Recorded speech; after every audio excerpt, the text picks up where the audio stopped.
So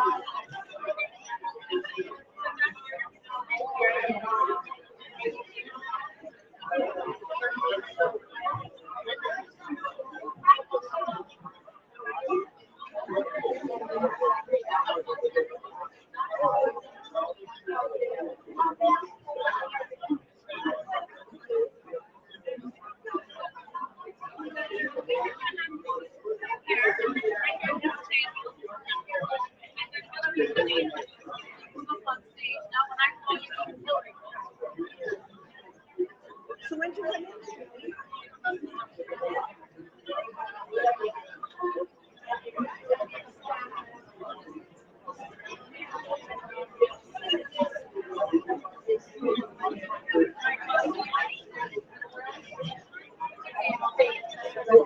Welcome. Great to see you.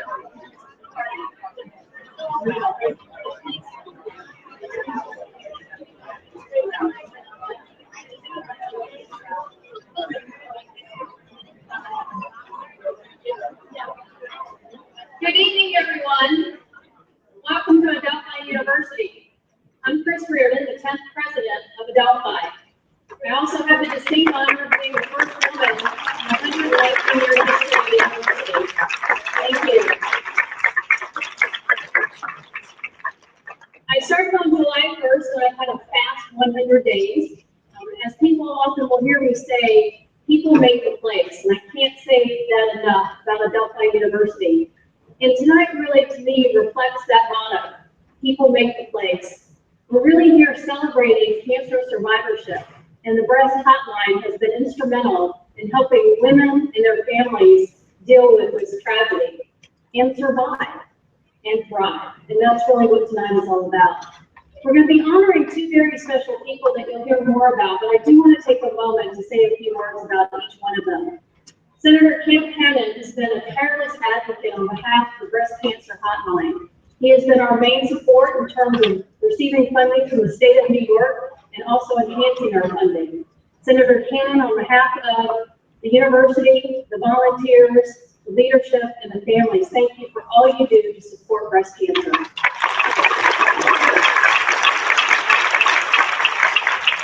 We also have another tireless advocate, Lynn Dobrin. You will often see her taking photos, posting on social media, updating the website, getting us into the news. She is an advocate for this breast cancer hotline, making sure that people are aware of the services that we provide each day, every minute, and every hour. Thank you, Lynn, for all that you do.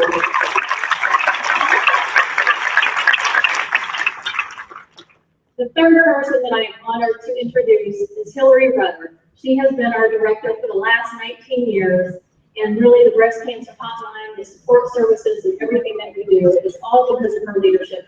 Please join me in giving her a warm round of welcome.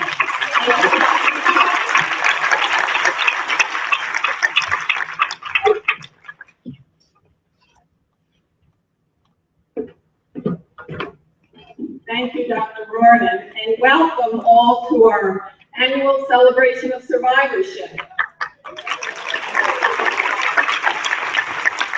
This year marks our 35th anniversary of providing information, support, and hope to thousands of women and a few men diagnosed with breast cancer. Much has changed in the breast cancer world, and unfortunately, much has not. When we started in 1980, no one talked about cancer, and certainly never mentioned the words breast cancer publicly. Our hotline was first named the Woman-to-Woman Hotline because we could not say breast cancer hotline out loud.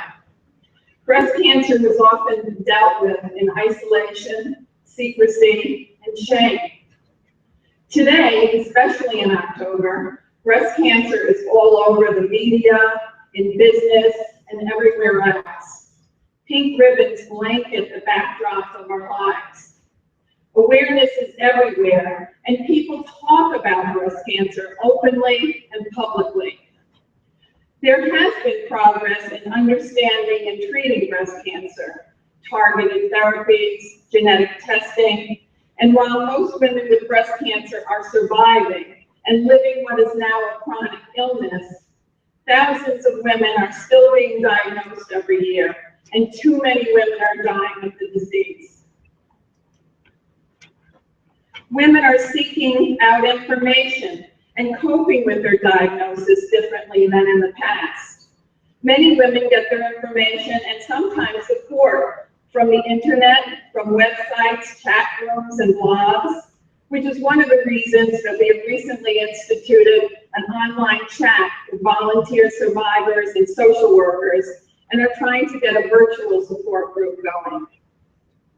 We have always prided ourselves on meeting the needs of our breast cancer community, which is why we continue to assess, evaluate, and change all of our programs and services based on input from the people we serve.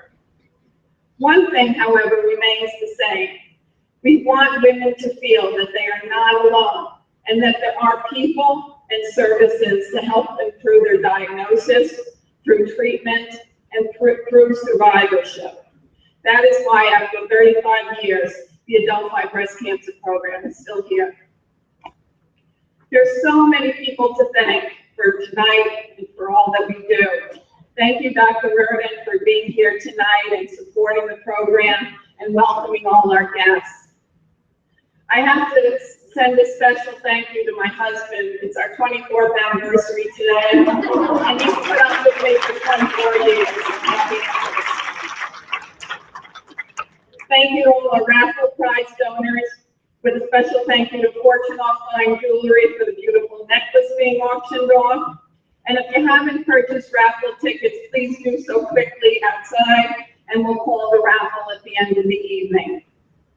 I must thank my extraordinary staff, and I'll ask you all to stand. Heather, Alita, Michelle, Kim, Angelica, Lois, Naomi, Lynn, and a very special thank you to Erin, who coordinated this evening.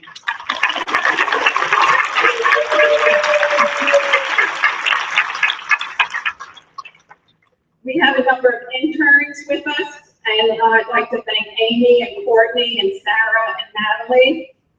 And from our advisory board tonight, we have Joan Beater, Ron Israeli, Pam Shapiro, Judy Platt, and Ellen Kessler. Thank you for being here tonight. I say it every year because it's true. Our volunteers are the heart and soul of our program. They are committed, they are generous, they are compassionate, they are our ambassadors. They are truly amazing. Will all of our volunteers please stand?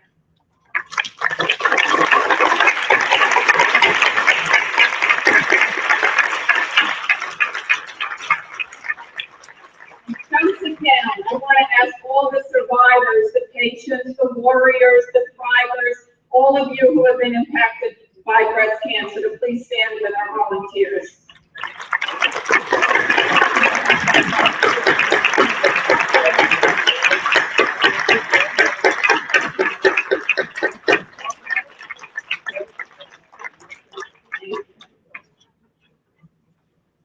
Senator Hannan is being honored tonight because of his ongoing commitment to our program and to breast cancer and women's health issues in New York State.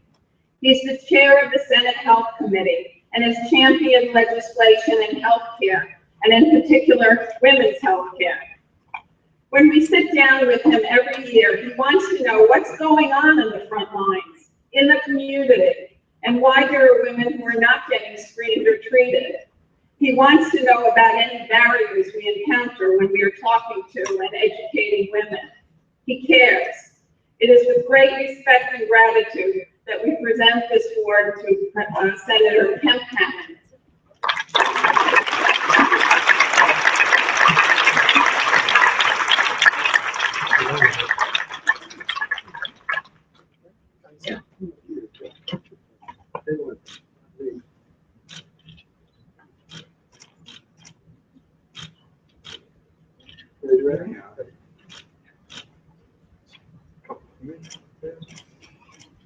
Make sure I got them.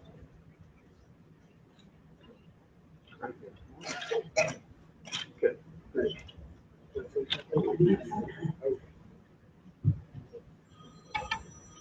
Well, first of all, thank all of you for coming here and supporting the cancer hotline. I think what you do makes all the difference in the world.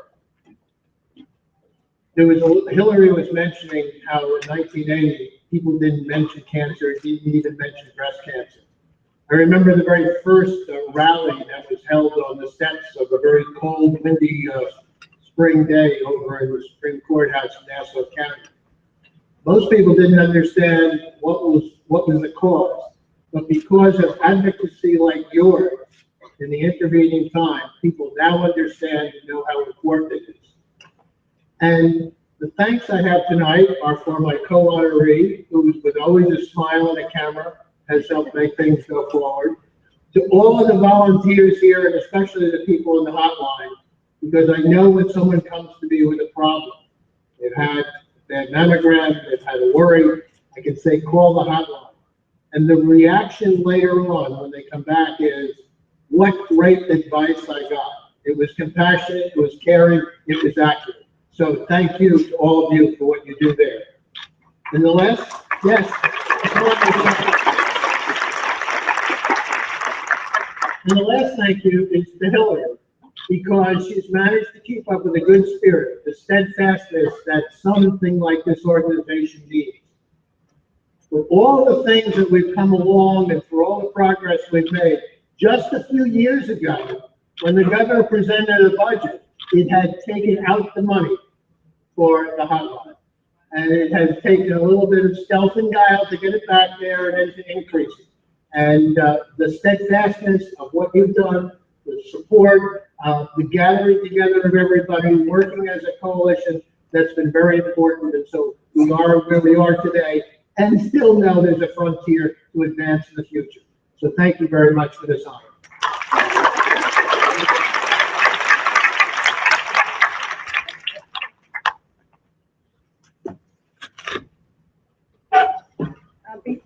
Before I give Lynn her award, I just want to mention that we have proclamations here from County Executive Ed Mangano and Assemblywoman Michelle Schimmel for you, Senator Hannon, and for Lynn. Lynn, you want to come up here?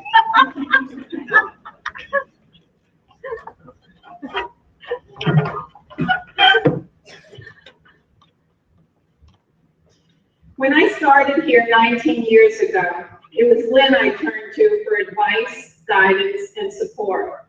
She has been a very special person to me and to the Adult-5 Breast Cancer Program. She was there at the beginning of the breast cancer movement and at the beginning of our program. She gave Long Island women a voice, a very loud voice. She has a long history of social activism. She has a long history of social activism and has championed many causes with breast cancer as a primary focus all these years. She is committed to helping others learn, cope, thrive, and succeed.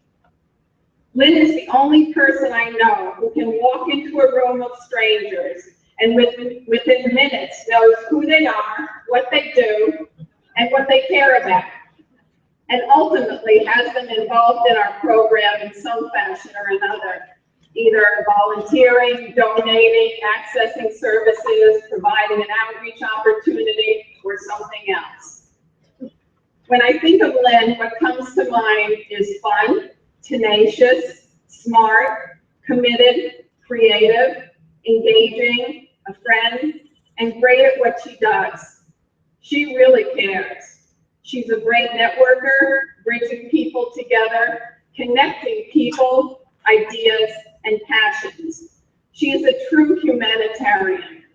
It is my great honor and privilege to present this award to Lynn Dobrin for 35 years of extraordinary service.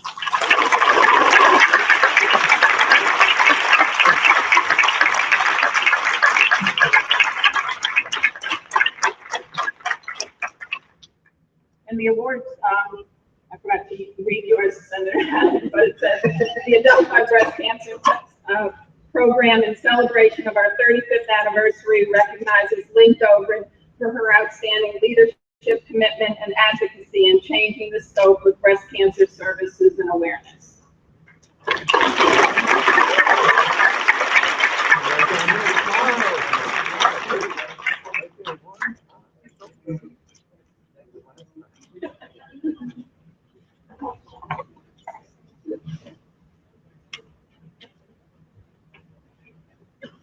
Okay, everyone.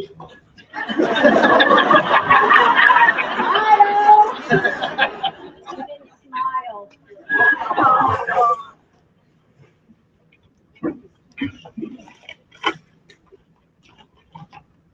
I have eagerly been anticipating this moment. When Hillary told me I was being honored, tears came to my eyes. I was really thrilled. There's a quote that I love by the writer George Eliot, his woman, Marianne Evans, who said, "What do we live for if not to make life less difficult for each other?"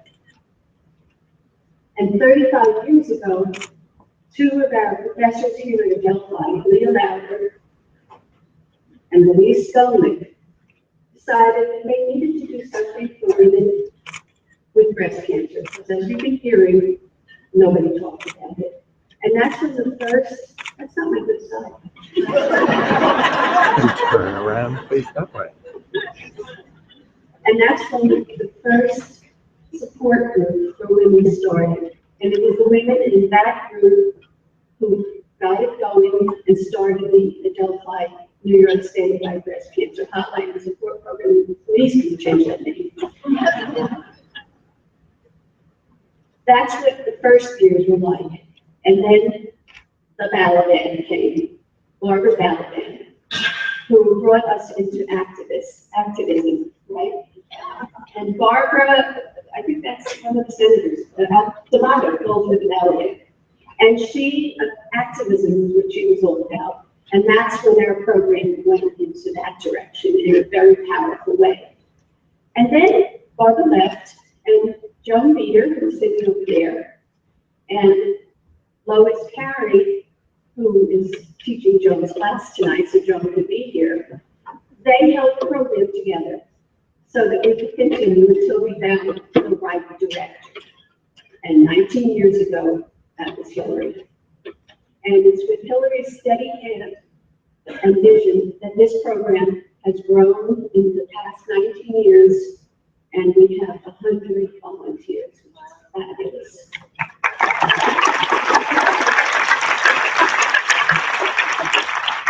We also have a great staff who we met.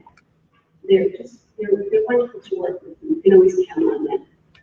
But I want to talk to the volunteers right now. I know Hillary had to stand already, but can you stand again, please? I want to talk to you.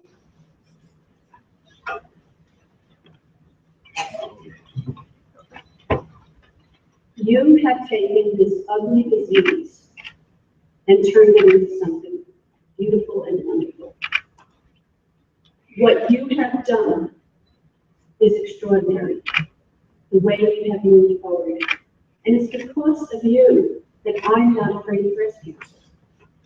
Because I see survivorship, I see people saying, okay, I'm going forward. And I do appreciate all that you do. I've gotten to know many of you through the stories I write about you, and I love interviewing you, and four of you become my media volunteers.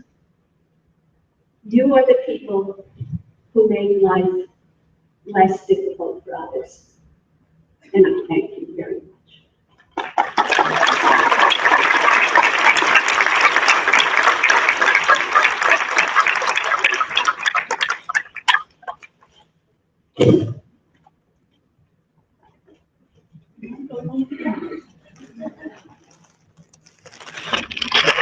One more round of applause for our honorees.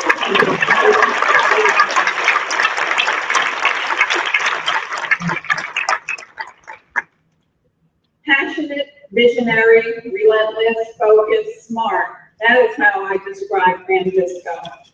She has been the visionary behind the National Breast Cancer Coalition And along with advocates like our own volunteer Marie Taplin and Joy Simha, who's here tonight, and Liz Wall, she has made things happen. Getting Department of Defense funding for breast cancer research, institutionalizing the inclusion of consumer advocates in the research process, getting the CDC Breast and Cervical Treatment Act signed into law and practice, and creating Project LEAD, among numerous other huge achievements. It's my great pleasure to introduce Fran Visca.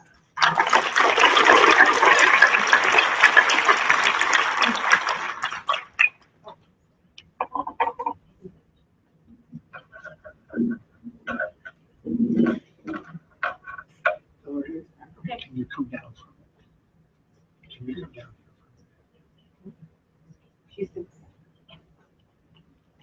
Hello, everyone. Thank you very much for coming.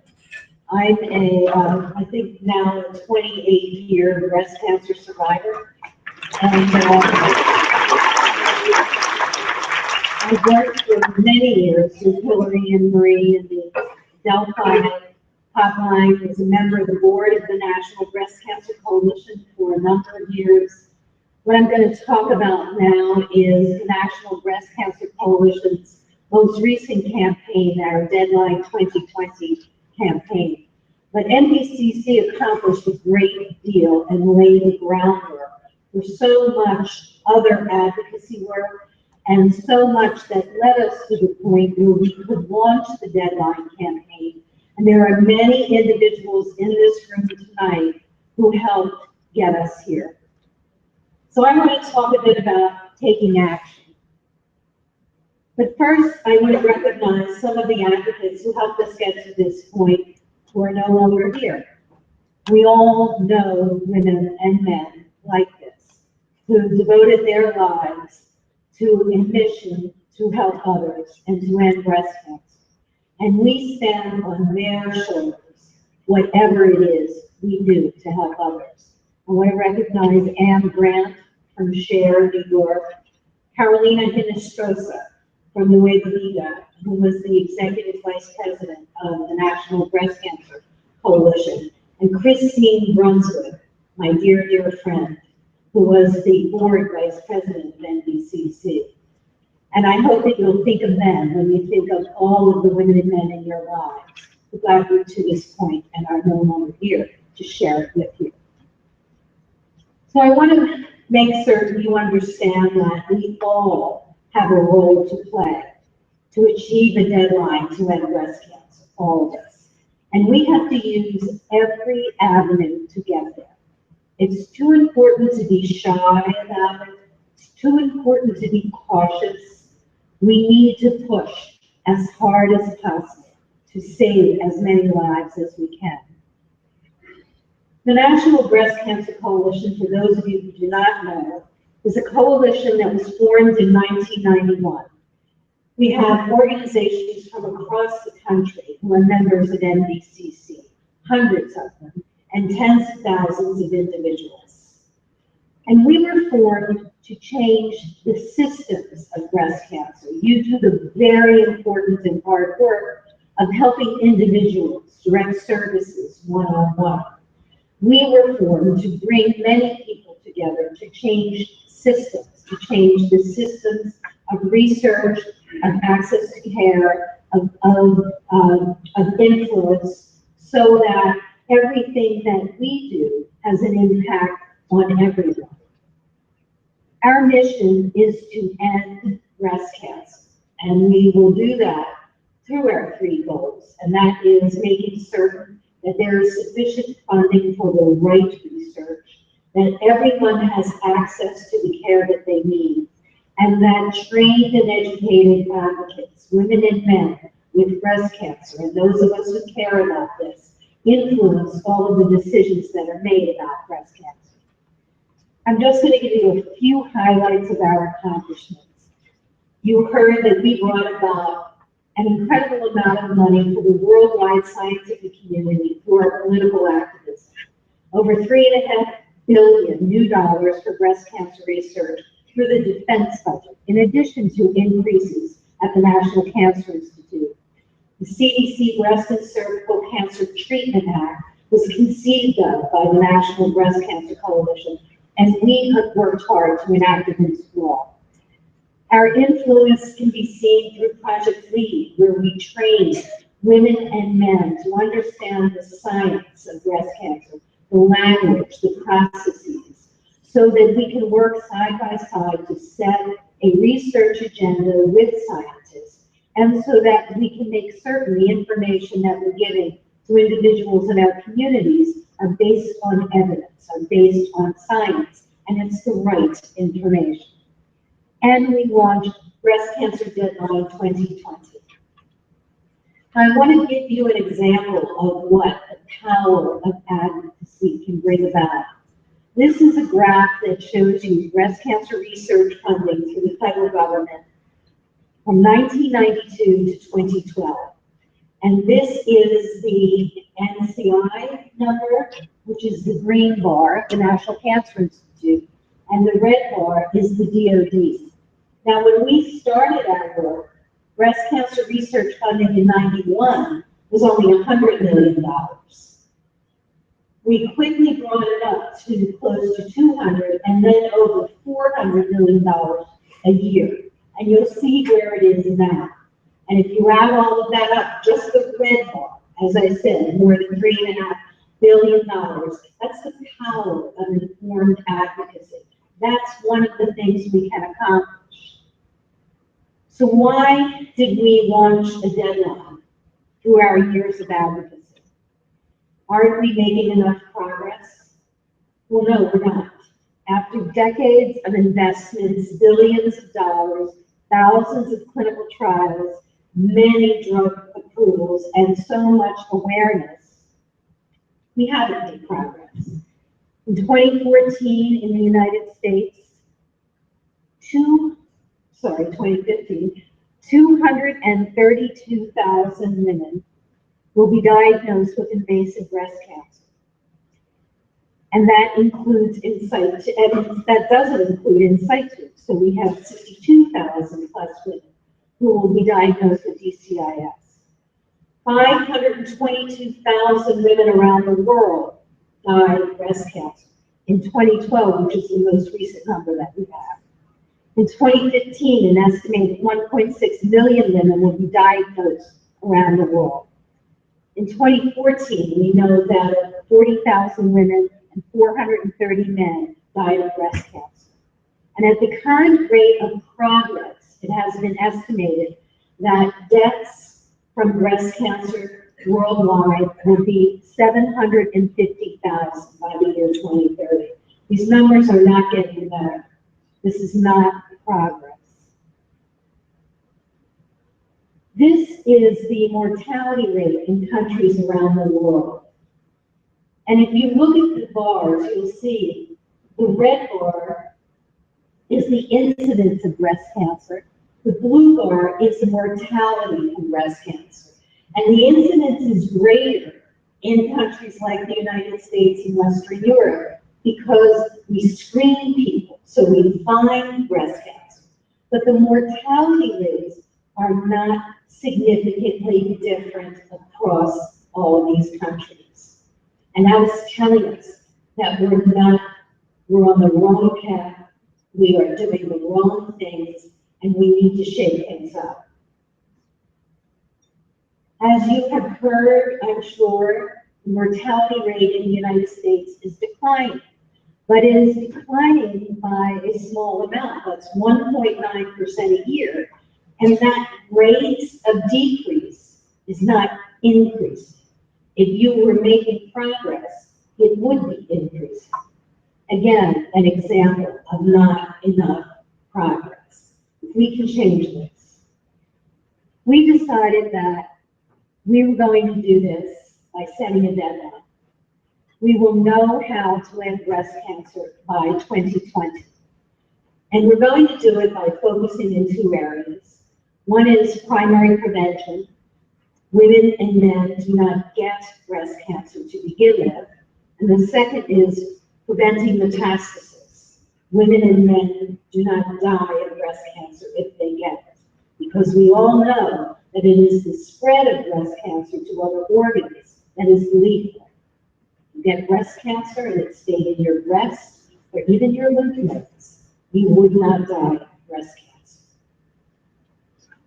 We decided that we would not just set a deadline, but we would of course have a plan of action to achieve the deadline, because we didn't want to just have a PR and marketing campaign. It's not just a slogan.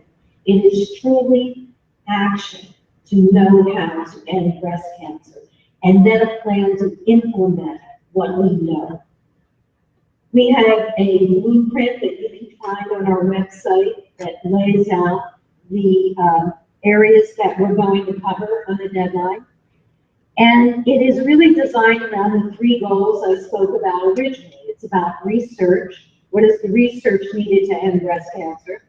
Global access to necessary information and treatment for everyone.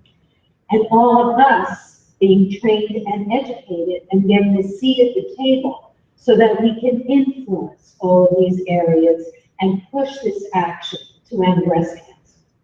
I want to speak a moment about research, because we're going to talk just very briefly about our 2 legislative priorities of the National Breast Cancer Coalition.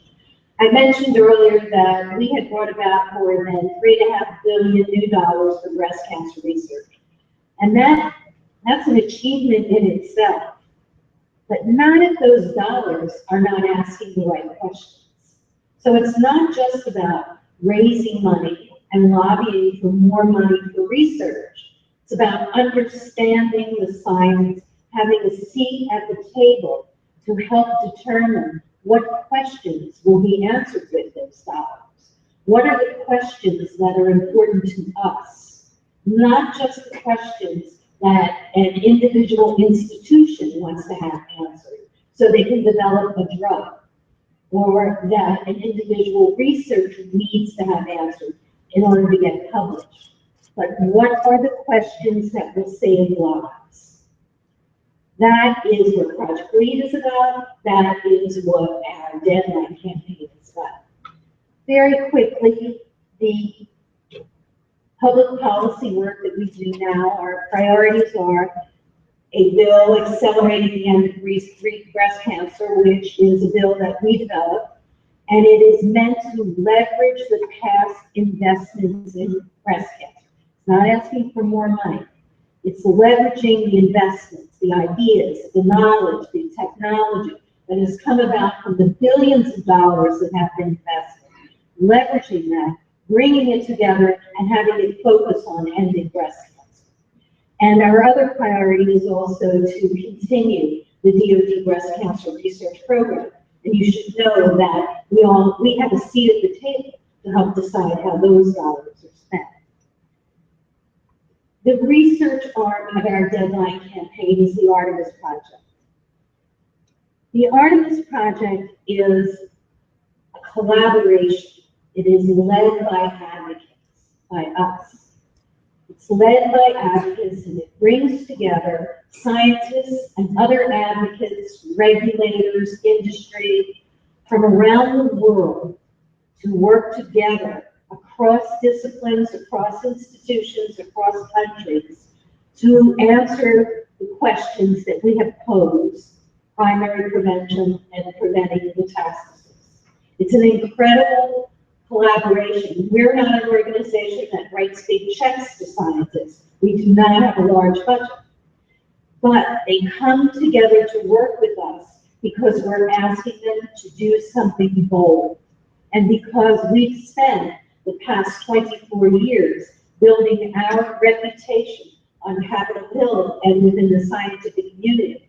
And we're willing to put that on the line to achieve the deadline. And they respect the work of NBCC, and they come because they want to be challenged and they want to work with us.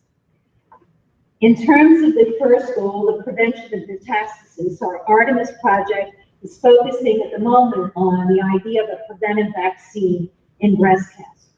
We've done work over the years on looking at the issues of the environment in breast cancer. We're the organization that designed the Breast Cancer and the Environment Research Act. Right now, we are focusing on the idea of a preventive vaccine. We have given seed grants to fund research to see if there are viruses, other pathogens, bacteria that could cause breast cancer. We're looking at antigens as targets. And we expect to be in clinical trials, we're in preclinical phase now, and expect to be in phase 1 clinical trials by 2018. We are also focusing on preventing metastasis. And the questions that have been identified by this collaboration of scientists and advocates from around the world are looking at the idea of tumor dormancy. What role does that play in the metastatic process? And that's going to help us answer not just preventing metastasis, but treating existing metastasis also. So it's looking at why there are cancer cells in our bodies for so many years, and many of us never get metastasis, and some of us do. Why? What is that process? How can we stop that? How does the immune system affect dormancy? What does the immune system have to do with metastatic disease? And how can we harness the immune system to not just stop metastasis, but to cure metastasis? And how do we create models that we can use in the science in order to answer these very difficult questions?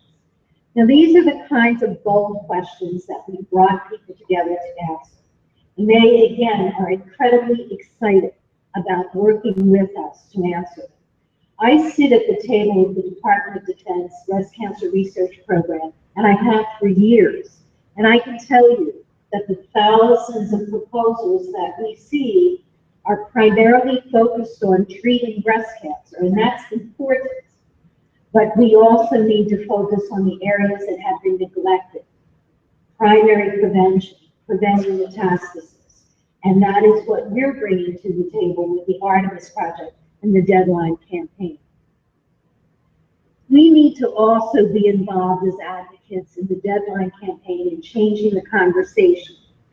Everything that happens in breast cancer should be in the context of what does that have to do with ending the disease? What are we doing to bring us closer to that day? We are changing the conversation by getting other organizations to endorse the Deadline. If you are a member of an organization that hasn't endorsed, we hope you will step forward and endorse the Deadline. We are getting public official endorsements. And I have to say that you have done a wonderful job here. And Joanne, you have done an amazing job in getting New York to get so many endorsements. It's amazing. And she handed me a proclamation when I walked in from the state Senate, and Senator Hattie was one of the individuals who signed a proclamation in support of the Deadline campaign. We have scientists who are endorsing the campaign. We're meeting with scientists everywhere to find out what they're doing in breast cancer and how we can work together to help them focus their work toward ending breast cancer. And we're getting their signatures on papers. All the presidential candidates, we're after them to sign endorsements, and many of them have. And then we're going to hold them to it. We're not just asking for their name. We're asking for their commitment and their collaboration and their partnership. So why us? Why are we, and should we be leading an effort to end breast cancer? Because really no one else is going to. Because we have no agenda other than to end breast cancer. We're not trying to develop a drug. We're not trying to profit from something. We're not trying to get published, not trying to get promoted. We're trying to save lives. We're trying to end breast cancer. That's our agenda. At the National Breast Cancer Coalition, one of the things we tell everyone is, if you want to be a part of this movement to change the systems in breast cancer, it can't be about your breast cancer. It has to be about what's best for ending breast cancer for everyone. Another reason why we, advocates, need to lead this movement. We have no conflict of interest. Again, we have one mission and one goal. And we bring an outside perspective to the table that isn't tainted by conflicts, isn't tainted by pride, isn't tainted by other goals. We need to be the leaders of this movement, and it's not going to happen without us. We're the ones who can challenge and ask the hard questions, because we're not in this to be liked. We're in this to end breast cancer. We can question everything, and we do. We can collaborate on meaningful issues as advocates with scientists across institutions. We have no competition there. We can work with any institution, any scientist, anywhere. We can explain at every table the advocate perspective. We're the only ones who can do that. We can tell the scientists what's important to us and why. And we can bring back everything that we do and learn to our constituencies, to our communities, so that we continue to spread the word. Advocates are the only ones who can do that. And we are the ones who have the responsibility and the ability to be the oversight over research and healthcare. We can tell it like it is. Again, we have no agenda other than to end breast cancer.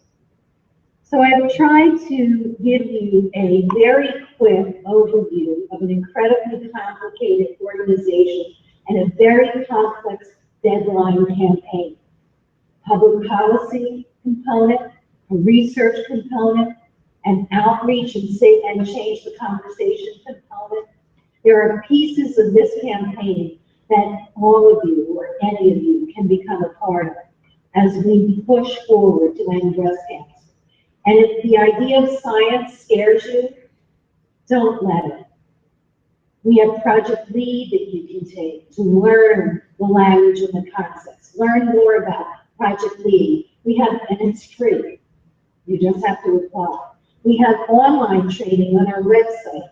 Again, it's free to help you begin to understand the complexities of science. And it will be, believe me, so much less intimidating than you think it is at this moment. I want to thank you so very much for being here tonight, for being a part of Delphi, an incredible organization, the amazing advocates in this room, and I know that we all care, you all care about this issue. And I thank you for doing what you do every single day to work toward the end of breast cancer, and hope that you will become a part of the deadline campaign. Thank you very much.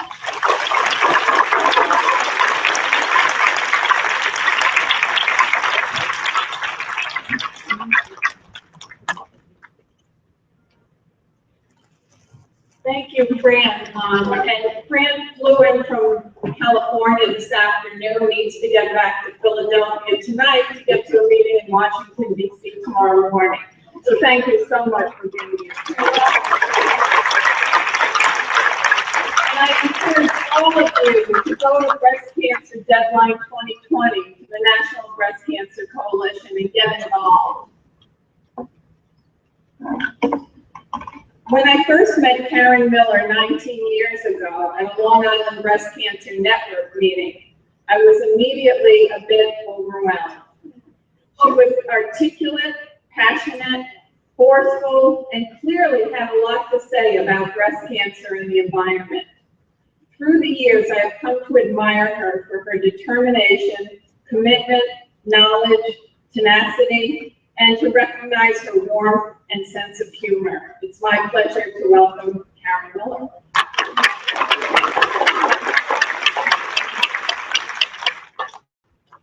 So I'm one of the elders of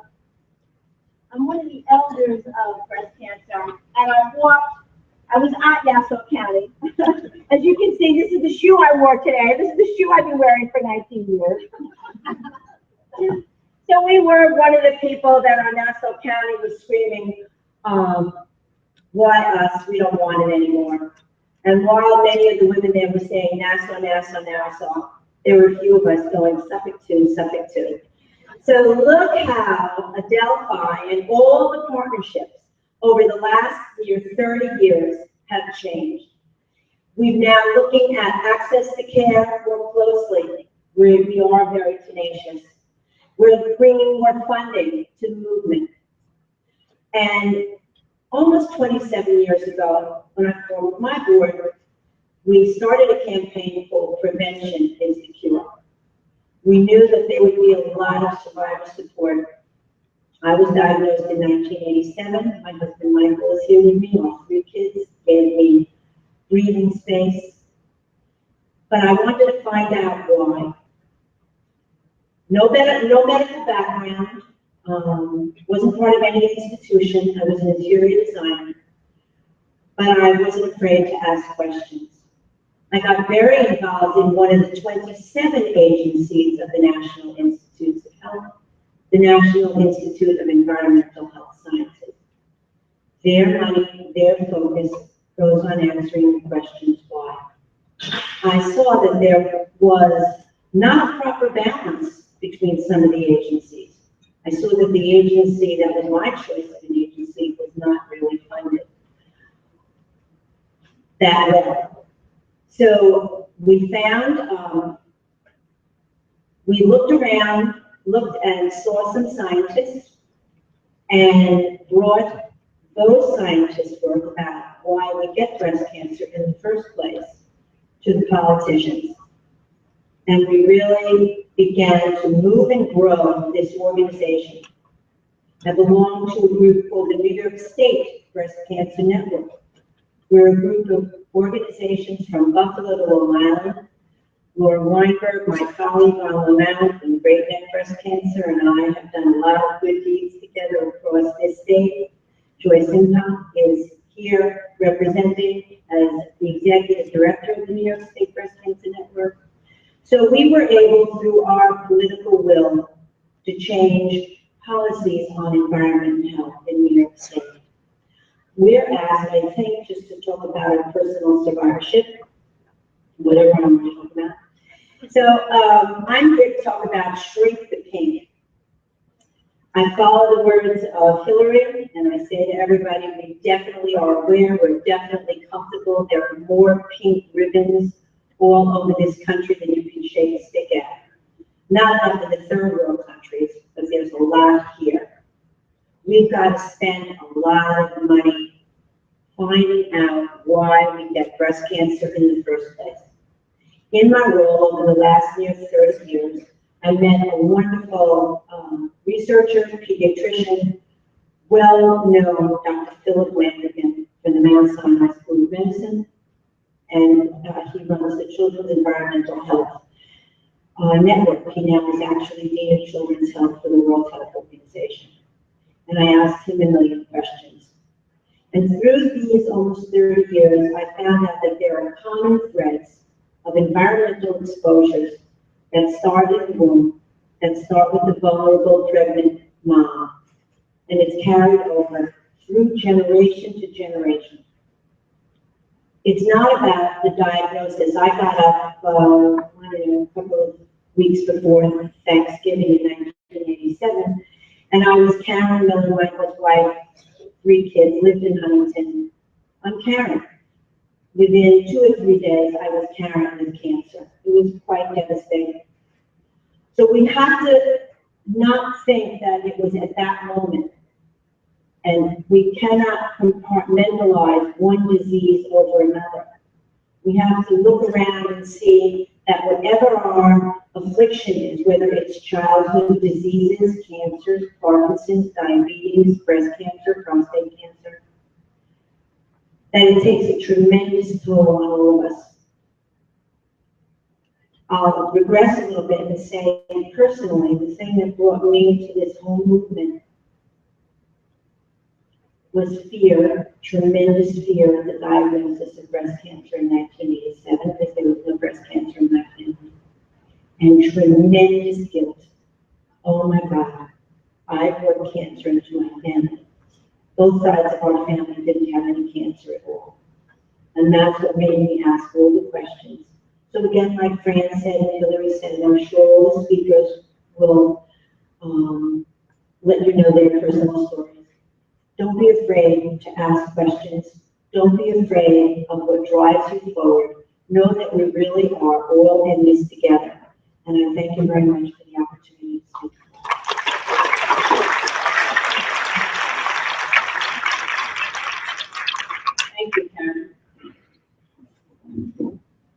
when I met Gwendolyn, I knew that she did volunteer work for SHARE and Queens Hospital Center. As we talked and she shared her story, I asked her if she had been a teacher, and she said yes. It was because of her calm, warm, reassuring nature that I knew immediately that she had been a teacher and why she was so effective in her volunteer work and how she touched the lives of others. Please join me in welcoming Gwendolyn Harris.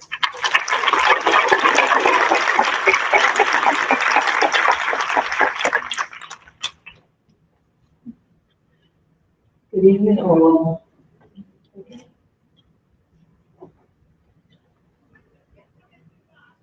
I am truly honored to be here with the other guest speakers. My breast cancer journey has taken me down two paths. I had little control over the first path, as I was told what I should do and when I should do it when I was diagnosed. But the second path is the one that I have complete control over, to share my time, knowledge, and energy to help others as they deal with their diagnosis. I will explain. In 1983, I was diagnosed with cystic breast. Can you hear her back there?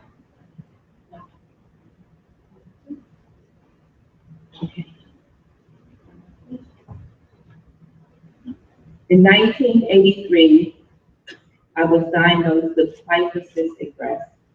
I remember the doctor telling me that my breasts were extremely dense and that a mass might be difficult to find.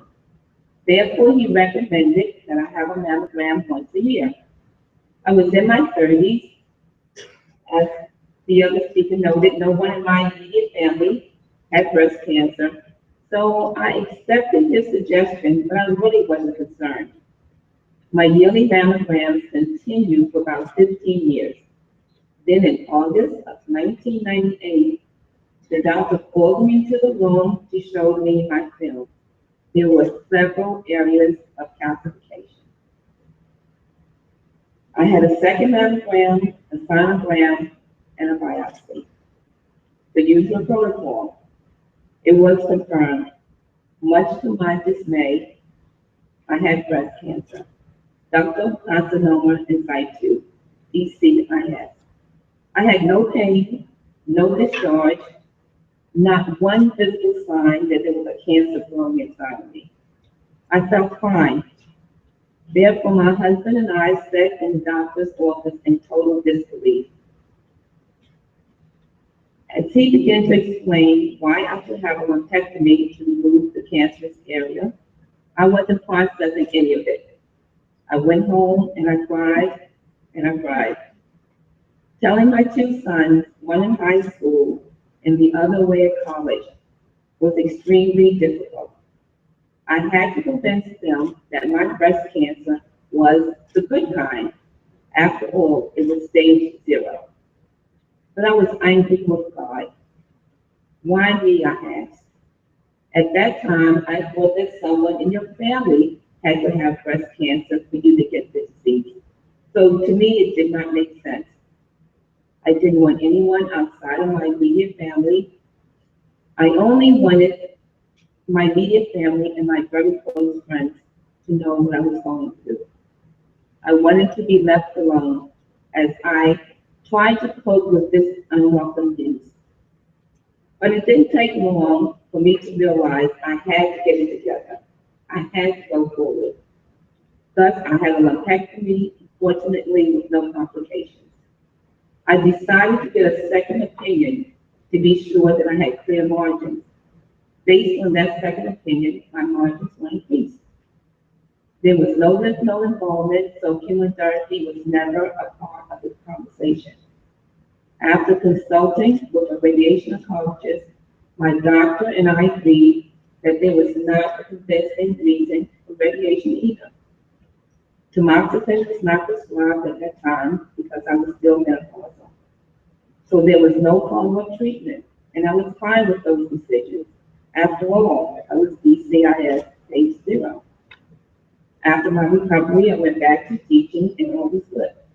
I felt confident and happy that my encounter with breast cancer was over. It wasn't. In November of 2001, a little more than 3 years after my mastectomy, my mammogram showed more calcifications. Same breast, same area. Another mammogram, sonogram, and biopsy revealed that my breast cancer was back. I was stunned. I thought by increasing my margins, I was eliminating any chance of a recurrence. I was wrong. The only good news was that the recurrence was DCIS stage 0 again. I was given 2 options, another lumpectomy with radiation or a mastectomy. It was an easy decision for me. I chose to have a mastectomy without reconstruction. Again, I was fortunate that my surgery was uneventful. This time I was put on tamoxifen, but I only stayed on it for about 6 months. The problem was in my head. Every time I felt or thought I felt a cramp in my leg, I just knew it was a blood clot. And the anxiety was too much for me. So again, with my doctors, okay, since my recurrence rate was now down to 7 to 8%, I stopped the tamoxifen. I went back to work after recovery with no problems. I made changes in my diet, of course, eating less red meat, more fish, nuts, fruits, beans, and vegetables. I added Tai Chi and yoga to my aerobic schedule, and I was feeling good. I survived breast cancer the second time. Now, I will talk about the next phase of my journey, the path that I have complete control over. This might sound strange to some of you, but I feel that my breast cancer changed me for the better. Thinking about how little I knew about breast cancer when I was diagnosed, I developed a strong desire to help others in my community understand that breast cancer didn't have to be a death sentence. I became active with several breast cancer organizations. I participate in the Making Strides Walk with the American Cancer Society. I was trained by ACS as a cancer resource volunteer assigned to a hospital in Jamaica, Queens. My responsibility there is to inform patients about non-profit organizations that will provide them with wigs, food delivery, information, financial support, and other services, all free of charge. Another organization I'm affiliated with is SHARE, based in Manhattan, is a self-help network for women with breast and ovarian cancer. I attend their wellness and education programs and recently became a co-facilitator of one of their support groups in Queens. I'm also one of their ambassadors. That's a special program that has me and other ladies going into underserved communities throughout Queens to talk about breast and ovarian cancer. Some of the places we visit are churches, schools, senior citizen centers, community meetings, and health fairs. We share our personal stories, give out information, talk about valuable resources, and answer their non-medical questions. I've attended numerous wellness and education programs here at Delphi for many years. The information I've learned here has certainly helped me and others with mind and body awareness. I first learned about Reiki here at the Delphi workshop. Next, the National Breast Cancer Coalition. Attending their conferences in Washington, D.C. was the highlight of my breast cancer involvement from 2005 to 2011.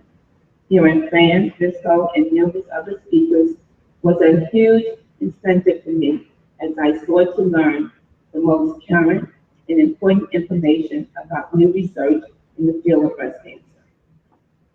While at these NBC conferences, as Fran noted, we would visit our specific elected officials to ask that they support funding for continued breast cancer research. I was selected to attend NBCC's Project Lead quality care program that you also mentioned. What I learned there was the reason I wanted to participate at a I do owe a huge thanks to the National Breast Cancer Coalition for making me so knowledgeable about breast cancer.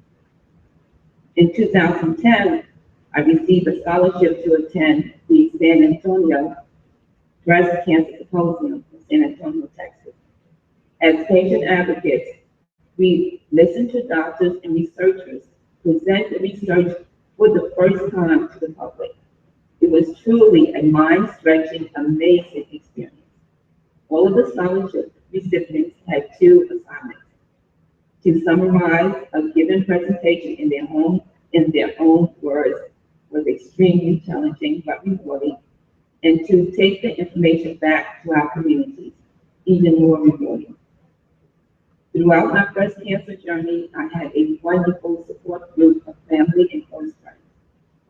One friend in particular, who was a breast cancer survivor herself, was my go-to person. They each gave me the strength, love, and understanding I needed, and that was a big help in keeping me positive. In summarizing, my journey began with devastating news that I had breast cancer twice, but ends with how it has changed and continues to change my life in such a rewarding and positive way. My takeaway message is, I am no different from many of you. My motivation came from within. I felt the need to help others, something I think we all can do in some way at some point in time. I truly believe that what we do for others, we get back many times in many ways. And in the long run, it makes us a better person. Thus, as a 14-year survivor of breast cancer, I do understand why me. I have a job to do. Thank you.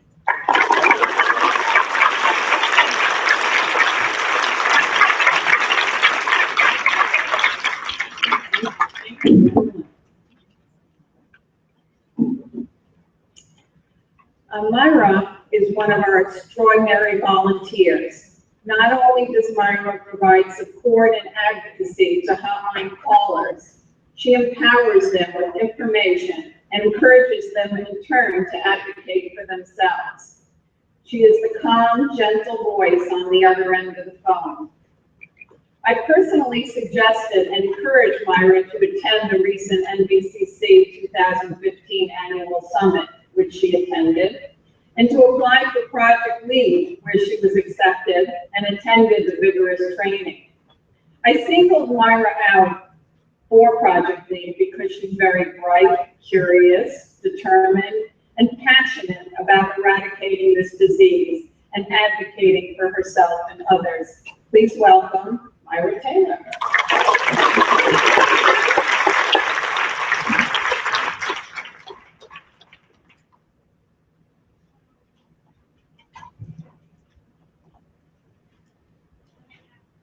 Hi, good evening. There's an awful lot of you out there.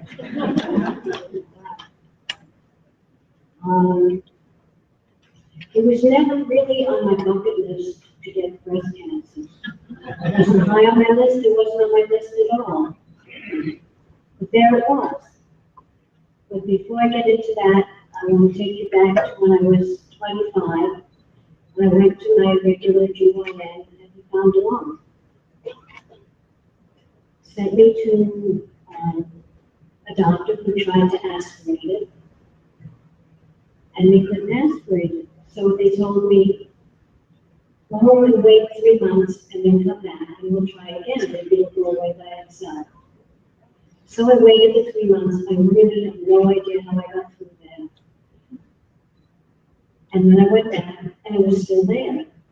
So the doctor said, okay, you have to have surgery. What we're going to do is, I'll try to remove the lump, and while you're under anesthesia, we'll do a frozen section, and I'll know right away if it's malignant, and if it is, I'll remove your breast. Totally scared, out of my wits. I was 25, I was the deer caught in the headlights, and he said, sign here, and I signed. The day of surgery, he came in and he said, you know, you're too young, I won't believe it. If it shows up positive, we'll just stitch you up and we'll do a more detailed biopsy. Whatever. Whatever they told me, I said yes. I was really very fortunate because it turned out to be benign. So I really lucked out that time. But I had just gone along with whatever was said to me. You know, I never tried to get a second opinion. I never tried to get a breast surgeon. All I did was say, okay, whatever you say, okay. Now we'll fast forward 33 years. It was 2004, and I hadn't had a mammogram since 2001. Until that year, I had worked in Lower Manhattan for a large bank, and every year they brought in the slow mobile mammo machine, and I could have a mammo on site. Didn't have to take time off from my job. All of a sudden, we were moved to New Jersey, and the mammo machine didn't come anymore. And my job was far too important for me to take time off for mammo. I wasn't going to take the time of going to the mammo. So I didn't get a mammo in 2002 or 2003. And finally, in 2004, the gynecologist said, you really should do it this time. So very begrudgingly, I made the appointment, and I had the mammogram. I could tell right away from the look on the technician's face that it wasn't good. She couldn't read my eyes, and she said, you feel me out for a couple of days. I left there terrified again. My gynecologist called me and said, it probably isn't going to be, but it might be, so I want you to see a breast surgeon at St. Vincent's Comprehensive Cancer Center. I mean, hearing the word cancer is terrifying. So I had the appointment for the next day. I went, they did a needle biopsy, and right away, within 2 or 3 minutes, she said, yep, you got breast cancer. I mean, that's a hell of a way to find out. Yep, you got breast cancer. I waited what seemed like 5 hours. It was really probably just a few minutes, and the surgeon walked in.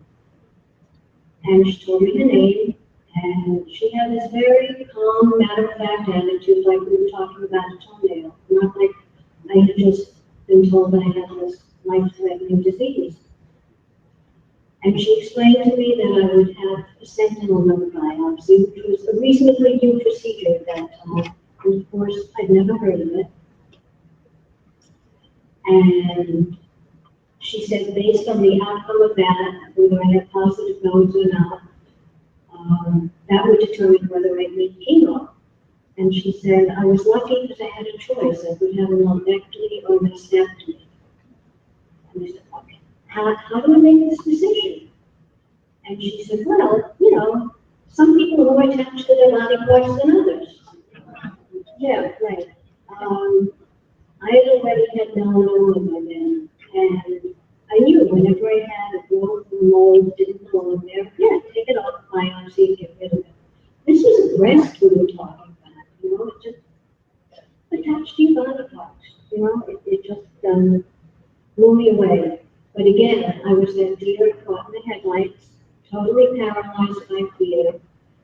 Gwen talked about the fear, yeah, that total paralysis by fear. And again, whatever you tell me, okay, I made an appointment for surgery, I had pre-op exams that day, and I went home totally, you know, I was on automatic pilot, I had no idea what I was doing. I got home and talked to my husband that night, and he said, you know, you really should talk to our internist, he really knows us and he'll give us good advice. And that was good advice, because I did. And he said, you have to get a second opinion. He said, I'm a doctor. When I had kidney cancer, I went to a second opinion because it's not my specialty. Breast cancer is not my specialty. You need a second opinion. So I had a very dear friend who gave me the names of 4 or 5 very high-powered breast cancer surgeons in Manhattan. I called each one of them, and one by one, they all said, no time to see you before your surgery. They could see me after the surgery, but a second opinion wouldn't help that. So she said, I have the name of an excellent breast cancer surgeon on Long Island if you don't mind staying in. I live on Long Island. So she gave me the name, I called his office, and they got me in within 2 days. I went to see him, and he spent 45 minutes talking to me. First thing he said was, let me tell you what I would do, how I would treat you if you were my patient. And I listened, and I think I fell in love with him. And I said, would you be my surgeon? And he said, yes. By then, I had learned that you need to ask questions. And between the time of my diagnosis and the time I met him, I had had time to do some research and some reading, and I read up on sentinel node biopsies. And this was really cute. I asked this very famous surgeon, have you done any sentinel node biopsies? Because I read that you should have a doctor who's done a lot of them. And he kind of smiled, and he looked bemused, but he said it very modestly. I was the first breast surgeon who did sentinel node biopsies on Long Island, so yeah, you could say I've done it. But he was really very nice about it. So he did surgery. He called me up and told me that I would need chemo. I was stage 3. I had positive lymph nodes, and the tumor was larger than we thought. And hearing it over the phone was one thing, but the next day I got the pathology report in the mail, and I was literally shaking as I read it. There were a lot of scary words in it, a lot of very difficult terminology, and I totally panicked. And then I took a deep breath, and by then we had Google. In 1970, when I had my first issue, it was like Google. We hadn't heard from Happy Rockefeller or Betty Ford about breast cancer, nothing. Now there's the internet. So I Googled breast cancer, and I found the phone number to a Delphi hotline, and I called. And I don't even remember speaking to a volunteer. I must have sounded so totally panicked and out of my mind that they put me through to a social worker who happens to be Sandy Kaplan-Mount, and I'm thrilled to see her tonight. And the message I got from her was, you never have to face this alone. And I didn't. Delphi had a lot of services, and I took advantage of all of them. My husband and I met with Sandy several times. I attended all the educational forums, and when we had Larry Norton here, in case you've heard of him, he's brilliant, very famous man, Sloan Kettering, all the paths to wellness, the radio that Gwen mentioned, and a support group. I have always had the feeling that a support group would help me because I believe very firmly that people who are going through the same thing at the same time understand each other as nobody else can. And we have a wonderful group of women.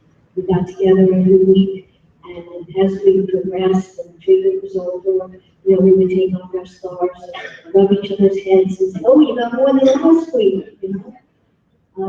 But it really provided a lot of comfort, and it was really true. I've never had to be alone.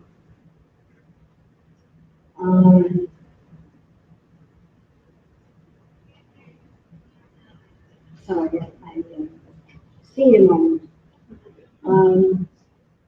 Eventually, when the treatment was over, I returned to work, and I knew that I had undergone a profound change.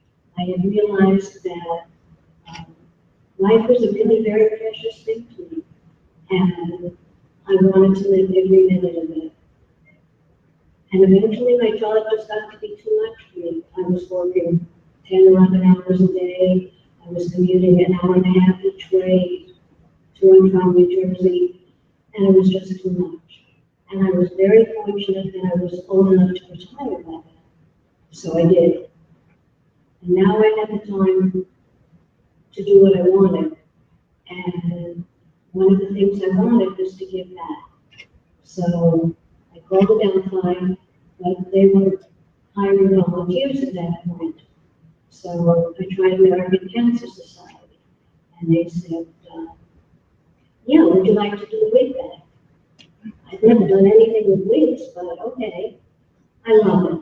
I've been doing it at least 5 years. It's one-on-one connection with another woman who's bold. And I've been bold, and I know what it feels like. And when they trained me, they said, you keep it very professional, you don't talk about the illness, you don't talk about how they feel, just there to get through the wig. And I tried what I could, because that's not my style. You know? The woman comes in and she's hurting, and she might need to talk, and she might need to listen, and I needed to listen and talk, and give hope that I was a survivor and I had gone through it. I very seldom got out of it without getting hugs from these women, and I love it. I love it. I wouldn't give it up for anything. But I was only doing it one morning a month, and that wasn't enough. And around that time, I saw an ad that the Delta was looking for volunteers. So, yes, I was excited because the Delta had given me so much, and now I have a chance to train and to give back. So I got into the training program, I guess about almost 2 years ago, and I've been doing hotline and outreach and tabling and media. And last week, with a wonderful bunch of other volunteers who are out there someplace, we had the opportunity to model at Gordon Taylor's charity event, which was to raise money for Adelphi. And the most wonderful thing was, you know, the energy from all of us. You know, you never have to be alone. You could see from all the photos that are out there that we were all there for each other, and we were just enjoying each other's beauty and health and strength. It was really a wonderful thing. And then they even twisted my arm to come up here and speak, which was not exactly my comfort zone.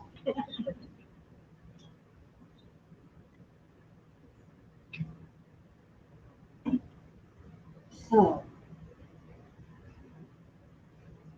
I'm sorry, my notes. The first time that I raised money for breast cancer was for, I think it was the American Cancer Society 11 years ago, and I wrote a letter that everybody received, and it said, I'm not raising money for me, but this is so that our daughters and granddaughters never have to know that this disease even existed. And I meant it. Unfortunately, it didn't work out that way. Last October, I got a phone call from my daughter. Mom, I have breast cancer. It's absolutely devastating. It was much worse than my own cancer. See my daughter have it. Talk about those ill feelings. Nobody in my family had had it before, and now my daughter had it. I just couldn't wrap my head around it. And I don't really know how we got through those first few months, except that I leaned on all the social workers at Delphi at that time. It was not an easy thing. And my daughter will be up there in a few minutes to tell you her story herself. But I wanted to share with you a conversation that I had with her daughter, Anna, my granddaughter, who was 11 at the time. And she said, Mommy, am I going to get breast cancer too? Because Grandma had it, and you have it. Am I going to get it? And I'll let my daughter tell you how she answered that question. But basically, I got angry. I was sad. There was a lot of grieving. And then it was just anger. Anger at this disease that affects so many thousands of women and men. And now it went after my daughter. It wasn't enough that I had, it went after her too. And it was like a nightmare of sadness and grief, and I didn't know how to get out of it. I just couldn't figure my way out. And suddenly it was revealed to me. And about that time, we sent out a couple of emails from NBCC about upcoming events that they were having. One was about the summit in Washington, and one was about Project Lead. And then at our next volunteer meeting, I managed to speak to Marie Catholic, who'd been involved with all of that, and she told me more about them. And I knew that was my answer. So I started to get involved. I went to the summit, and it was an amazing experience. I got to meet Chuck Schumer and Kirsten Gillibrand and go to the offices with Joanne and our local representatives and tell them why we needed their help in getting funding and legislation to end breast cancer.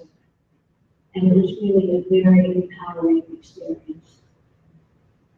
And then I heard about Project Lead, and I knew it was 5.5 days of very intense training in microbiology, immunology, epidemiology. I was a French major many years ago. I had no scientific background, nothing. And I really didn't think that I could do it. But I got a lot of encouragement from Hillary and from the staff. And I sent in my application, and I was accepted. We were a class of about 52 people. And I was the oldest one there. They said they ranged in age from 22 to 70 plus, so I was 70 plus. And I really was so terrified because there was so much going on, and it was literally a mind-blowing experience. And the times I thought my head was going to explode because they were pouring so much into it. And that also was an unbelievable experience. We had professors from Harvard and researchers from the NIH and NCI, and unbelievable, really, that so many professionals were gathered in such a short period of time to help us learn. And one of the last things we did there was to develop an action plan of things we wanted to do. And one of the things that I really want to do is, and I've started putting it in motion, get involved with the Department of Defense.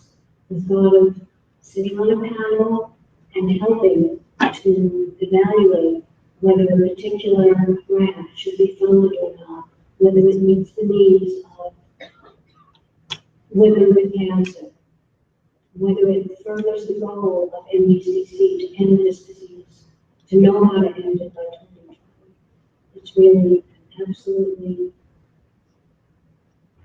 amazing opportunity. I never could have imagined myself doing this. Again, that's totally outside my comfort zone, but I'm thrilled to be doing it. I'm so glad to have the opportunity to do it. And my amazing and beautiful daughter will be speaking to you in a minute, but I just wanted to leave you with 2 messages. The first is, it's okay to be that deer caught in the headlights at the beginning, but it's not okay to stay there. It's very empowering to start having an active role in the treatment, to know what you want, what you don't want, what kind of doctor you want. You have choices. You don't have to be a victim. That was crucial for me. And the second thing, which I just forgot, the second thing is take that anger and do something. I think that was it.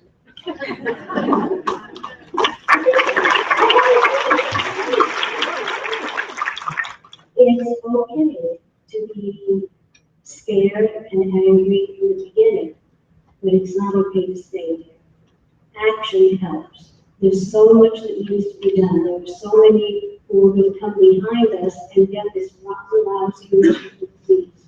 There are so many coming. We heard the statistics from Frank.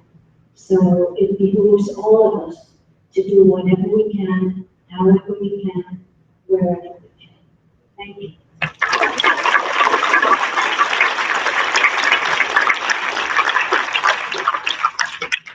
Thank you, Myra. Since I've never met Erica, I asked Myra, her mother, to tell me a little bit about her. She described her as strong, a doer, accomplished, and someone with a lot of energy. She said that through her breast cancer journey, she worked, had 3 kids to care for, and persevered after the initial shock. I want to thank Erica for being here. She came all the way from Arkansas to be with us tonight, so please welcome Erica DeRocher.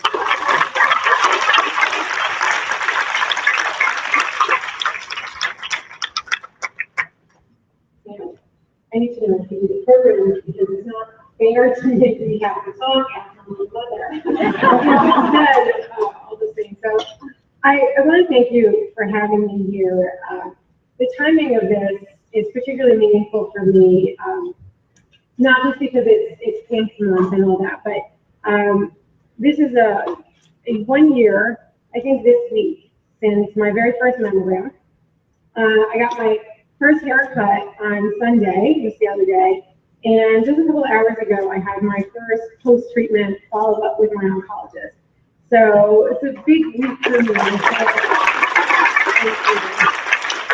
So actually, I flew from Arkansas to my doctor, scanned this, and I tried to make it fit on the same week. So I'm honored to be here with all those amazing women, obviously, and I'm humbled to be included because I feel like I barely deserve to be here since I'm just a baby survivor compared to all these other women who have been 28, 14, 11 years. And I just finished my treatment a couple months ago. My hair hasn't even grown back. But I'm thrilled for this, and I hope I can just say something that's interesting or valuable for anyone here. So I figured what I would do is I just share my story with you and then a couple of the insights that I came upon while struggling to try and figure out what I could possibly say that would stack up against such seasoned survivors and obvious experts. So, and I have my notes because I still have really bad chemo brain and I can't barely remember my name right now. But anyway, so the first thing, and bear with me, I'm going to say why I think breast cancer is a little bit like pregnancy. Next is going to be about trusting your gut and knowing yourself. And finally, about the importance of positivity. And a lot of people that know me would think that's like crazy coming out of my mouth, but bear with me. So I'll start to tell you a little bit about the story. So it was about a year ago at work. One of my colleagues was talking about how when she had been diagnosed in 1989 and how she was 41 or 42 at the time. And I was 42 at the time, it was last year. And I had been meaning to schedule my doctor's visits. I've been living in a new state. So I'm from New York, obviously. I was living in a new state. I had a new job. I had a new boss, 3 kids, busy. But her story gave me, the kick in the butt that I needed. I'm like, oh, I've been meaning to do this. I'm going to schedule my doctor. So I scheduled my first mammogram. I go. They called me back to do a second one, and that wasn't terribly concerning to me because I had never had one before, so I figured, oh, this is how it goes, okay. So I showed up for my second one, and I was there for a while, which after, like, oh, we need to see it this way, can you go this way, can you go this way? And after a while, I started to think, I'm not quite sure how normal this is anymore. So finally they said, we're going to need you to come back for a biopsy. So it was a Thursday. They said, you need to come back for a biopsy. And so they couldn't schedule me for a biopsy until Monday. So they offered me if I wanted any medication, any drugs. I guess to stay calm. I didn't even know why would you be offering me drugs. So I said no. And then later I realized this was actually my first lesson, which was never turn down drugs. Which is ironic because it's like the opposite advice I try to tell my kids. So I know my daughter's watching on YouTube along with my son and my husband, so you turn down drugs. But for me, I was like, oh, note to self. Like, they give you medication for a reason, then like consider taking. But anyway, so while they were doing a biopsy, I asked my doctor, so how does it look? You see this every day, how does it look to you? And she said, it's kind of funny, like your story. She said, oh yeah, that's probably a little bit of breast cancer. And I'm like, oh, well, okay then, you know, and she said, well, because I thought she would say, oh, well, you know, we'll wait and see what the biopsy says, and then we jump to conclusions, and then she was like, oh, yeah, you probably have potential breast cancer. Oh, okay. So then she called the next day to confirm, yes, in fact, I did have a touch of cancer, and sent me off to a surgeon. But actually, the other second radiologist in the meantime said, oh yeah, if you're going to get breast cancer, this is the way to do it.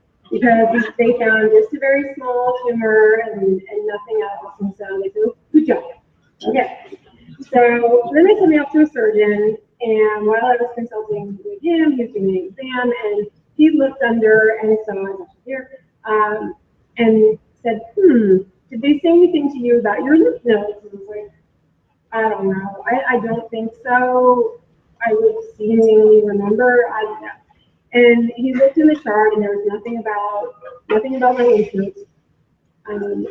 But he biopsied them right on the spot because he said they look concerning. And I don't know what was more concerning. He said, well, either it's spread to your lymph nodes, or I don't know what that is. I'm like, I don't know which I want you to conclude right now, because I don't know what's worse. You not knowing what this is, or having it spread. But it was spread to my lymph nodes.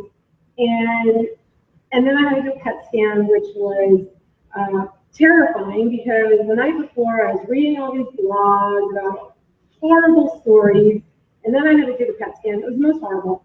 But luckily I was told that it hadn't been spread further. But I think because of that, thinking, oh, I got a good kind, or in a good way, and then all of a sudden being told, oh, sorry, it's spread. It really just had me on edge the entire time, kind of waiting for the other shoe to drop all the time. Because I felt like, well, you already told me it was good, and then you told me it was bad. So when is it going to be that again? So I decided, because I was kind of a deer in the headlights, but luckily I have my own built-in hotline. I was probably strongly encouraged to come to New York to get a second opinion. So I came here and I went to Sloan. I was very fortunate to get appointments in right away. And I decided, once I had come to Sloan to get my second opinion, to stay here and do my treatments here. My husband and I sat down to tell my two older children. We had three kids. At the time, they were 11, 8, and 3. My 8, now 9-year-old is right here. I was so, hello, Paul. We were so afraid to tell them. I was so scared, and so I didn't even know what to do about it. But we sat down and we tried to be calm and reassuring. It was the week before Thanksgiving, so it was my surgery was the week of Thanksgiving. And so my husband and I were going to fly out here to be at Sloan, and my brother and his girlfriend were flying out to my house to see the kids. And so we told them, this is what's going to happen. And at the end of the conversation, which was pretty short, they're like, oh, so Uncle Ethan then will be here for Thanksgiving. Yeah. And they were like, yay! Like, okay. And the questions they had were, will there still be Thanksgiving dinner? And will there still be pie? And can you make some pie before you go? I'm like, yes to all of that. And so I thought we were in the clear. And then my daughter said what my mom said. Just when I thought we had escaped having any more difficult conversation, it was, well, grandmother had it, now you have it, so am I going to get it? And again, there I was thought, during the headlights again, crap, I thought we were going to get away with it. And my husband, very, thinking on the spot, was like, you know what, you're young, by the time you're old enough, you don't have to worry about this, there'll probably be a little you can take, and we'll all be good. She's like, all right then. So we moved on. I ended up having my surgery done here in New York. Then I went back home to Arkansas, and where I stayed working. I did my chemo there. I didn't know at the time if I would have to do radiation or not. But at the end of chemo, I saw the radiation oncologist, and she said, yes, you definitely should.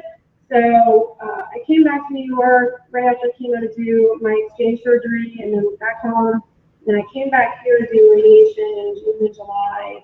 I finished at the end of July, and then I had a nephrectomy on August 1st. I never really went on medical leave. I kind of worked the entire time, from home when I needed to, or from here when I needed to. Sometimes I didn't work as much as I said I was working. So, and I was very fortunate that, my family situation allowed for that. I mean, I have family here, so I was obviously able to stay here in New York. My husband, I took care of all of our kids all summer while I was here for radiation. So I'm just very fortunate to have the situation that I have where I was able to do that. So that's my story. So how is breast cancer a little bit like pregnancy? What I found when I was pregnant, and maybe you've had the same experience, is that everyone wants to tell you what it's like. Everyone wants to tell you what they experienced, assuming that that's what you are going to experience, and everybody comes out of the woodwork to talk to you about it. And then you're also aware of all of a sudden everybody looks pregnant, and it's just all over. And what I found is that I've been pregnant a number of times with 3 kids. Each one was different. Each of my pregnancies was different, and I didn't experience exactly what everybody said. I remember the first time I was pregnant, I had an intern at work, and we sat on a website and looked at all the symptoms of all the things that, are symptoms of pregnancy. I'm like, oh my God, is all of that going to happen? And it doesn't. Some things do, some things don't. But everyone has a different experience. And what it's like for some people is not necessarily what it's going to be like for you. And some things are, of course, predictable. They told me if I do my chemo on Mondays, I'm going to be sick on Wednesdays. And sure enough, like clockwork, I was sick on Wednesdays. And, Wednesday was my worst day. And then, like 3 days after your second chemo, you'll probably start losing your hair. And, yeah, sure enough, that's when it happened. But other things were different. You'll hear a lot, I heard a lot about how exhausted you get when you're on radiation every day. And I had just finished chemo not long before that. And you get really exhausted. For me, that didn't happen to me at all. In fact, I walked from Union Square up to Sloan Kettering and back down to Union Square, and then some more shopping. Because remember, I was on like radiation vacation here in New York, so I walked probably 8 to 10 miles a day through my entire radiation in the middle of July in Manhattan. And my doctor, when I went for my radiation checkup every week when she checked in, she said, "Are you feeling any tiredness?" I'm like, well, I'm a little tired, but like I walked from Union Square, so I know. Like, so I'm gonna say no. So good. But what I felt like is if you dwell on hearing all the negative things that could happen, you're just going to drown yourself in misery of all the things that are bad. And it doesn't necessarily have to be that bad. And it doesn't mean it's going to be that bad for you. So for me, I got to a point where I just kind of stopped listening sometimes. And that's kind of related to my next point, which is about trusting your gut and knowing yourself. And for me, it wasn't so much about knowing myself, but it was about trusting my gut to learn about myself.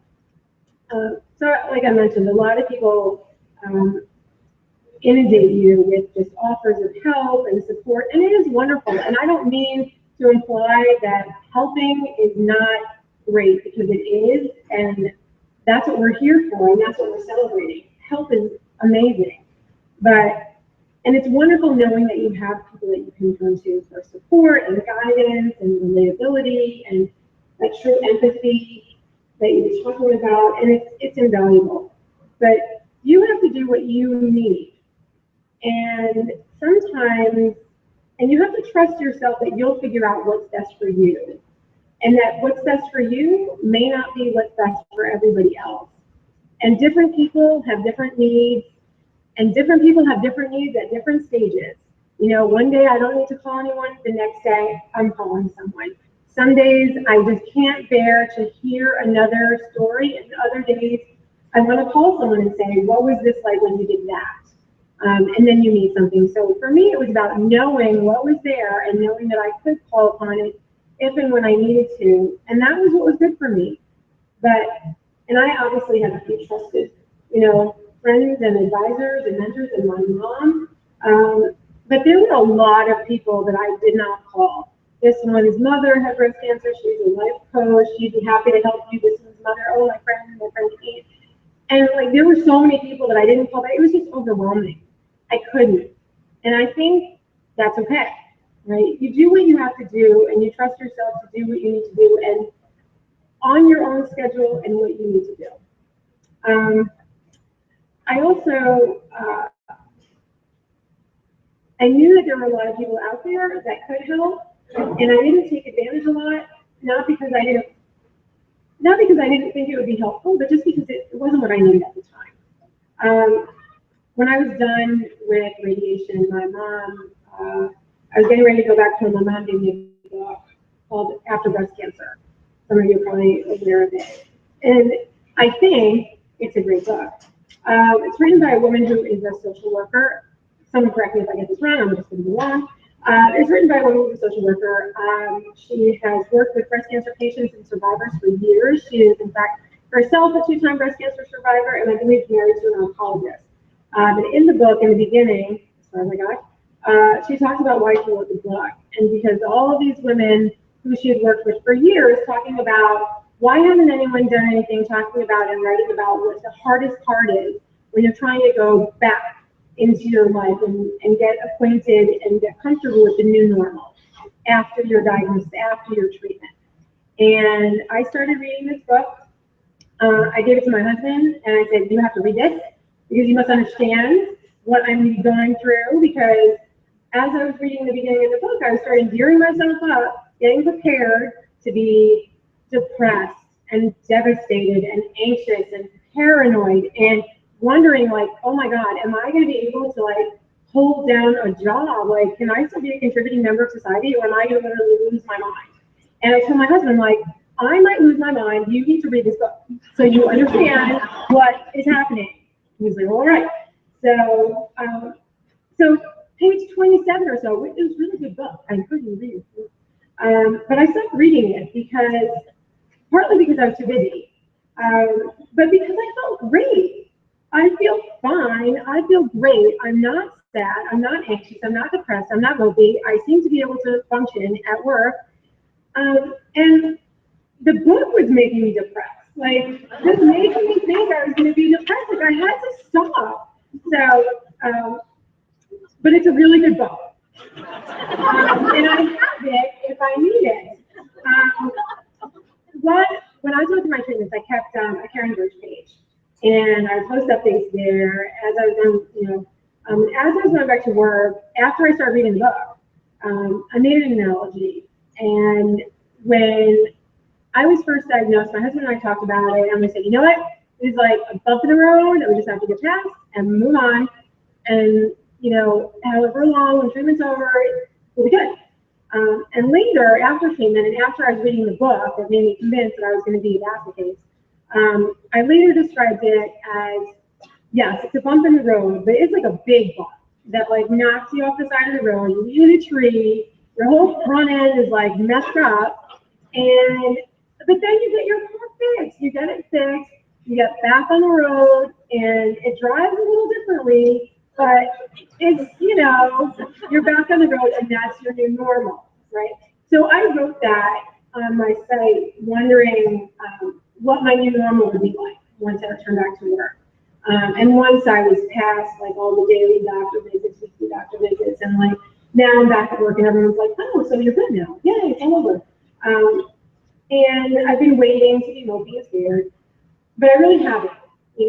Like I said, I feel fantastic. And when people ask me, how do you look great? I must say, I still wear my wig at work, and this is like the first time I'm out for like in public with people that I know you, but and the big question of the week is like, okay, so should I wear my wig when I go back to work one day or not? No. But anywho, that brings me back to my last point about being positive. And let me just say that if you would tell me a year ago, like I'd be standing here talking about the importance of positive thinking, I'd be like, no, that is not me. I am not like, oh, she's so optimistic all the time. No, that's not me. So, and I'm really not very religious or even very spiritual or even generally very optimistic. But I feel like somehow I found a way to persevere through this, be resilient, and in the end result is that I feel pretty great. And I think I just realized this 2 weeks ago. I saw some people that I only see once a year, and I was seeing them for the first time since I've been through all of this. And everyone was asking, "Oh, how are you feeling? Are you doing great? How are the kids? How's your husband?" And like, I feel great, and everybody's terrific, and everybody's doing awesome. And were there dark days, and was there scariness? Absolutely, of course. Did I go home and cry? Well, yes, of course. Did I cry sometimes at work? Yes, of course. And I probably can't even talk about it for very long without even getting emotional. Just the thought, and I'm sure so many of you know this, but I mean, just the thought of anything happening to me, and not only my husband, but for my kids to grow up without me, I could not bear the thought. I would look sometimes at my 3-year-old and 4 and just think, oh my God, you wouldn't even remember me if something happened. Like, you grow up without even remembering me, and that just, I couldn't even think about it. But what I did, and what worked for me, was being transparent with people around me about my feelings, about my experiences, maintaining a sense of humor about things, and just appreciating the silly, sometimes inappropriate positives. This guy that I work with is a friend of mine, and at one point he said something, and then he joked, and he's like, is it too soon to joke about cancer? And I was like, I think so. Still too soon. But, maybe a month or two later, I was like, okay, we're good now. Now we're fine. Now you can. And so it opened up a whole new world. So it was fun being at work, because I wasn't trying to hide anything. It was authentic and candid conversations, and when I needed to talk, people understood. And when I didn't, and it was just about fun, it was about fun. And it's a crappy day at work, and I'm like, oh my God, I wish I was a chemo this week. Chemo would be better than this meeting, and we joked like that, and it was fine. It was fine. It was fine. You're in a bad meeting where I'm like, you'd rather leave to go for chemo. But it doesn't help to be offended. It doesn't help to be negative, but it can help to be fun and positive. Between chemo, I have a little bit of a not serious heart condition, and so I see a cardiologist as well, and he gave me a permanent handicap pack. So I was like, hashtag cancer perk, I mean, sometimes heart is really, really bad. I don't have to wear a bra. I can wear different kinds of shirts. It doesn't take as long to get ready in the morning. So all kinds of good things, and I had fun with it. So when I was in New York over the summer for vacation, we would walk all over the city. Sometimes I was by myself, sometimes with my mom, sometimes with whoever. And I would go in front of a landmark, just famous places in New York, public library, whatever. And I would take pictures. I would take selfies. So I would take selfies, and we're just a tiny bit of my bald head was in the corner of the picture. And so I have a million of these pictures, and I was going to put them in a coffee table blog, where is Waldo? And so I still am needing to do this, and maybe we can have some kind of partnership. I'll publish this, the proceeds can go to that part. But it was just fun. So I should have been picture up there. Again, like I said, I am not polypositive, but I just had too much going on. Too much to do to let this get in my way and let this get me down, or just get in my way at all. For me, breast cancer was huge and scary, just pain in the ass. But I focused on persevering and just getting through any other opinion at work. So I want to tell you just a quick story a friend of mine at work, we were talking, she'll probably watch this later, so she'll know who she is. We were talking one day, and she said something like, oh yeah, that's one of the things I like most about myself. I'm like, what? Who said that? And she said, oh yeah, I have a list. My husband and I, we talk about our list all the time, all the things we like about ourselves. I'm like, what? Who does this? I'm like, if anything, I have a list of the opposite. Like, I hate my stomach, I hate my hair now, I hate this, I hate that. And she was like, no, it is way better to do the list of all the things you like about yourself. So I went home and I told my husband and we talked about it, and we were like, who does that? But then I thought, well, it sounds more fun and less depressing. So I thought about it and I realized and I decided that one of the things that I like about me is how I've been able to handle the past year of what I've been through, and that I've maintained my sense of humor, and I've tried to be strong and model resilience and strength for the people around me.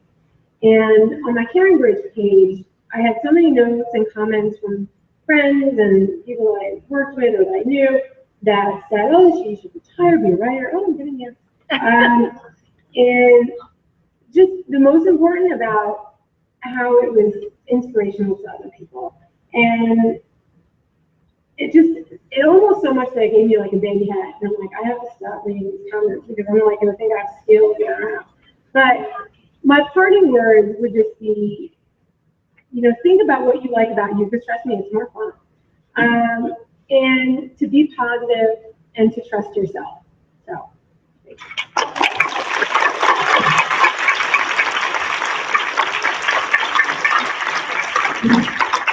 Thank you, this incredible panel and our real esteemed honorees.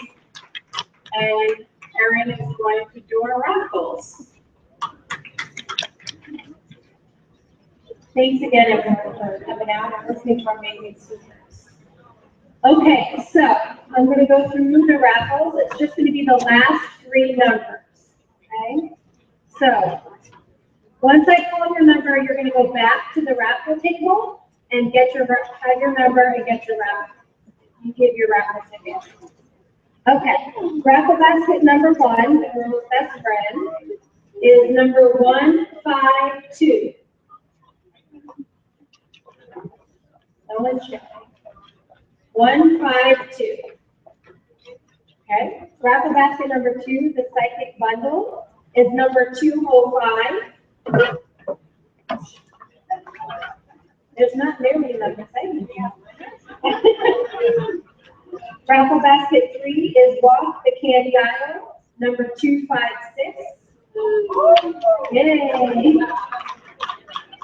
Raffle basket 4, Italian Date Night, is 406. Raffle basket 5, the Thai Baby basket, is 103. Raffle basket 6, Let Them Eat Bread, is 399. Raffle basket 7, Decadent Delights, 154. Raffle basket 8, Sweet and Savory, 094. Raffle basket 9, A Gift for You in Your Home, number 399. Raffle basket 10 is 474. And the door prize is 101. Thanks again so much for everyone for coming out.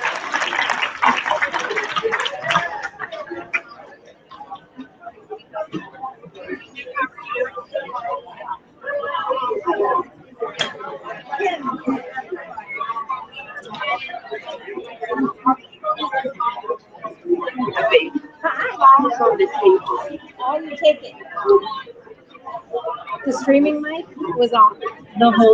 The streaming mic? I don't know. Unless someone. We turned it on before. It was turned on before the year. Thank you so much. You were amazing. Thank you, Ben. So, thank you. Okay, you were wonderful. All right, so I guess that's broadcast.